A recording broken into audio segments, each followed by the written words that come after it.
Welcome back to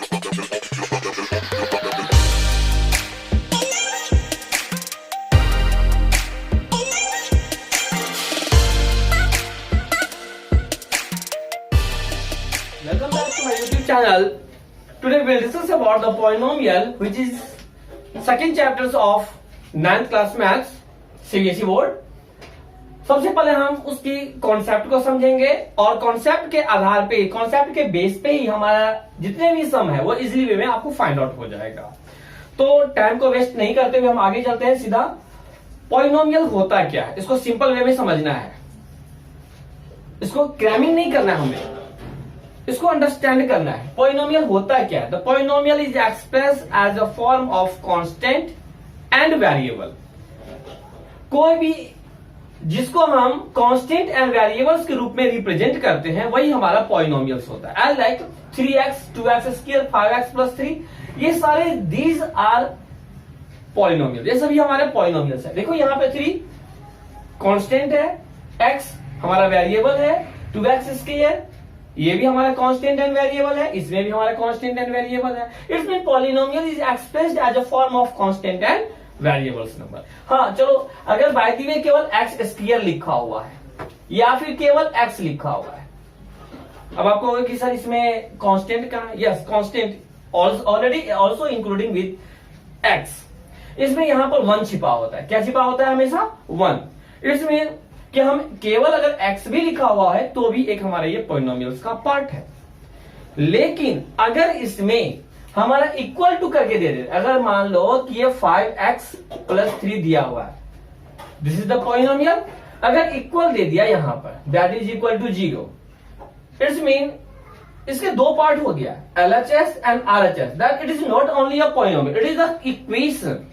ये क्या बन जाता है? हमारा equation in which you will have to also find the value of variable number, जिसमें आपको वेरिएबल नंबर के बारे में हम बात करेंगे, उसको फाइंड आउट करना होगा. लेकिन इस चैप्टर में हमें इस चीज के बारे में नहीं समझना है, सिर्फ और सिर्फ केवल हमें पॉलिनोमियल्स के बारे में समझना है. तो इससे आगे हम चलते हैं कि काइंड्स ऑफ पॉलिनोमियल्स. सीधा टॉपिक पे. Polynomials, it is always as a form of 2 types according to term and according to degree. According to term and according to degree. अब सबसे पहले हम इसकी बात करेंगे, term and degree. What is the term?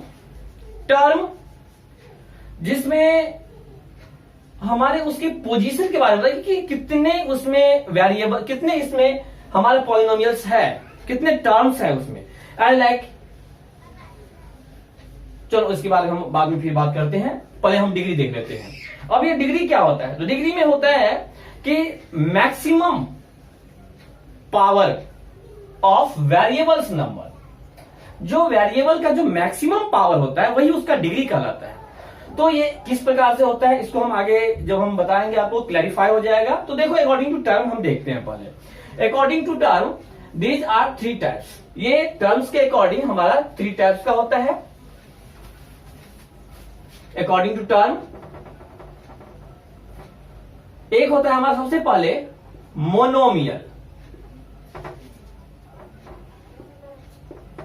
Monomial, next binomial and trinomial. Monomial, binomial and trinomial, ये हमारा according to terms polynomials का है. It's mean polynomial is always in the 3 forms according to terms: monomial, binomial and trinomial. Monomial जिसमें सिर्फ 1 term हो, binomial which has always included 2 terms, और इसमें trinomial it's mean 3 terms. I like 2x या x square या 3y, anything else. इसमें आप क्या देख रहे हो? सिर्फ ये 1 टर्म्स है, ये सबों में 1 टर्म्स है, इसमें कोई पावर से कुछ नहीं मतलब होता है. तो जो भी हमारा 1 टर्म्स के रूप में लिखा जाता है, जो भी पॉलिनोमियल, इसको क्या कहेंगे हम? Monomials. And those polynomials which has included 2 terms are like x plus 2, x square plus 2 या 3x³ प्लस 2x, ये सबों में कितने टर्म्स है? 2 टर्म्स है। तो 2 टर्म्स होने के कारण से उसको हम क्या कहेंगे? बाइनोमियल्स कहेंगे। और इसमें 1 टर्म्स, इसमें 2 टर्म्स और इसमें ट्रिनोमियल्स में 3 terms. As like x² plus 2x plus 3, x³ plus 3x plus 2, ये सबों में 3 टर्म्स है। So these are a trinomials. तो आई थिंक आपको समझ में आ गया होगा कि polynomials according to terms 3 types होता है, monomials, binomials and trinomials. Monomials which has 1 terms, binomials which has 2 terms and trinomials which has 3 terms. If in your question paper, अगर by the way अगर आपको आता है कि 3x plus 4 ये कौन सा टर्म्स है, कौन सा पॉलिनोमियल्स है, तो आपने क्या लिखना है? कौन सा पॉलिनोमियल्स, मोनोमियल या बाइनोमियल या ट्रिनोमियल्स? तो आपने ये देखना है कि इसमें जस्ट कितने टर्म्स है। तो 2 टर्म्स है, 3x and 4, तो 2 टर्म्स, इसलिए इसको क्या कहेंगे हम? बाइनोमियल्स कहेंगे। अब हम देखते हैं अकॉर्डिंग टू डिग्री।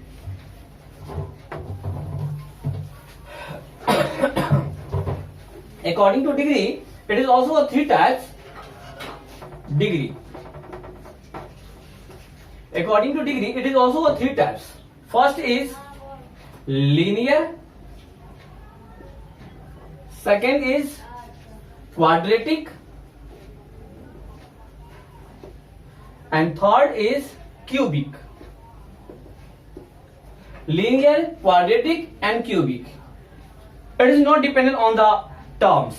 ये टर्म्स के ऊपर में डिपेंड नहीं करता। जिस प्रकार से टर्म्स में कोई ये डिग्री नहीं डिपेंड करता था, उसी प्रकार से डिग्री वाले जो टर्म्स है, डिग्री वाले जो हमारे पॉलिनोमियल्स हैं, वो टर्म्स के ऊपर में डिपेंड नहीं करता है। कैसे? आगे आप समझो।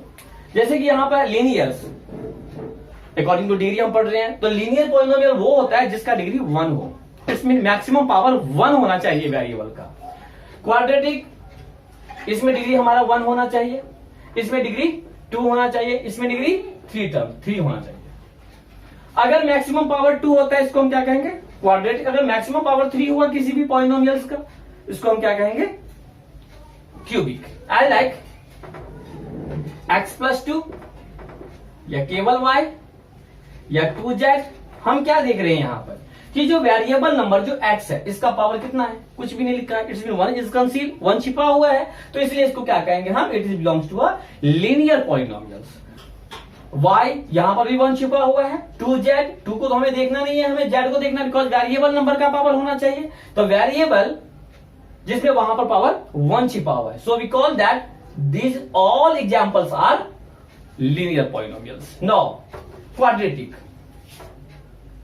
x square plus 2, 3x square plus 4, y square plus 2y। अब यहां पर हम पावर कितना देख रहे हैं? यहां पे 2 है।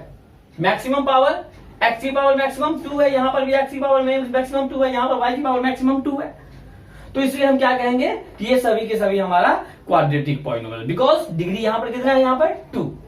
नाउ क्यूबिक, उसी प्रकार से आपको समझ में आ गया होगा क्यूबिक में क्या होगा। क्यूबिक में मैक्सिमम पावर कितना होना चाहिए? 3 होना चाहिए। y square plus 3y cube plus 5 z cube etcetera.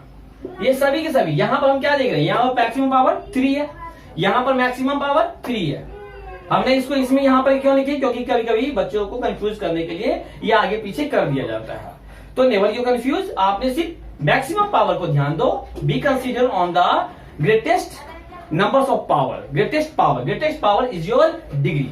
तो यहां पर y square plus 3y cube plus 5, तो यहां पर डिग्री कितना है? 3। यहां पर कितना है हमारा? 3। तो it's mean these all examples are a cubic polynomials.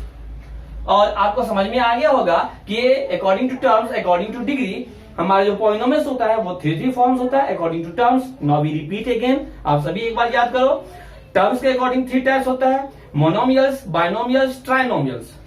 1 term, monomials, 2 terms, binomials, 3 terms, trinomials. According to degree, it is also a 3 forms: linear, quadratic, and cubic. Linear, if the degree is 1, if the degree is 2, then it is a quadratic. If the degree is 3, then it is a cubic. Now अगर कुछ example के साथ में उसमें ये पूछा जाता है कि हमें ये बताओ कि एक्स क्यूब प्लस 3x, इसमें डिग्री कितना है, तो डिग्री आपने क्या देखना है, यहां पे डिग्री यहां पर लिखोगे, degree that is equal to greatest power, it's mean यहां पर कितना हो जाएगा, 3 हो जाएगा। और इसी के साथ में एक कोएफिशिएंट होता है, क्या होता है हमारा कोएफिशिएंट, ये ध्यान दोगे, यह आपका पेपर में भी आता रहता है। कोएफिशिएंट क्या होता है, coefficient is a constant number which is always including with a variables number, जो वेरिएबल से साथ में जो अटैच होता है उसको कहा जाता है कांस्टेंट। अगर हम पूछेंगे इसमें, अगर जैसे कि मान लो कुछ एग्जांपल के साथ में आपको क्लैरिफिकेशन करवा रहे हैं हम, अब जैसे ये कोएफिशिएंट, अब यहां पर हम अगर पूछेंगे x square plus 2x plus 3, अगर आपको पूछा जाता है कि x का कोएफिशिएंट कितना होगा, x only x but not x square, तो आपने इसमें देखो कि x कहां पर केवल लिखा हुआ है, x यहां पर लिखा हुआ है, यस यहां पर तो स्क्वायर है ना, तो इसलिए इसकी बात नहीं करेंगे हम, इसकी बात करेंगे x। तो x के साथ में कौन सा कांस्टेंट नंबर है, 2, इसका मतलब हो गया कि the coefficient of x is कितना हो जाएगा यहां पर 2। अगर वो पूछा जाता कि what is the find the coefficient of x square, तो एक्स स्क्वायर के साथ में हमने नंबर को देखना है, कौन सा कांस्टेंट नंबर है, देयर आर ब्लैंक, कुछ नहीं लिखा है, इट्स मीन 1, जहां पर कुछ नहीं लिखा होता वहां पर क्या छिपा होता है, 1 इज ऑलरेडी कंसील्ड, तो एक्स स्क्वायर का जो कोएफिशिएंट होगा वो कितना होगा, 1। और आपका इस प्रकार से जो ये कॉन्सेप्ट है वो क्लियर होता है। अगली जो है वो हमारा डिविजन्स कुछ रूल है, उस डिविजन्स रूल के द्वारा मैं आपको बताऊंगा कि ये किस प्रकार से होता है अगली वीडियो में। Thank you so much, thank you watching for me.